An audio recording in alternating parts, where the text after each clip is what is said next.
1982 সালে দিলীপ রায় পরিচালিত অমৃত কুম্ভের সন্ধানে ছবিটি মুক্তি পায়। প্রখ্যাত সাহিত্যিক সমরেশ বসু অর্থাৎ কালকুটের কাহিনী অবলম্বনে এই ছবি তৈরি হয়। সমরেশ বসুর অমৃত কুম্ভের সন্ধানে উপন্যাসটি প্রকাশিত হয় এই ছবি তৈরি হওয়ার অনেক আগে, 1954 সালে।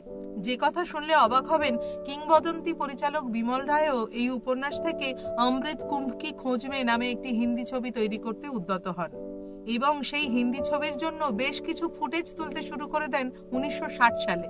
কিন্তু এই কাজ তিনি শেষ করতে পারেননি, তার কারণ 1966 সালে তার মৃত্যু হয়।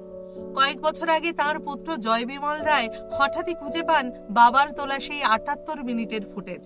সেই ফুটেজই এডিট করে তৈরি হয় ইমেজেস অফ কুম্ভ মেলা নামে 12 মিনিটের একটি ছবি। সেই ছবিতে আপনারা পাবেন হেমন্ত মুখোপাধ্যায়ের কণ্ঠে গান। আপনারাও যদি সেই ছবি দেখতে চান তাহলে ইন্টারনেটে বিমল রায় কুম্ভ মেলা লিখে সার্চ করলেই এটি আপনারা দেখতে পাবেন।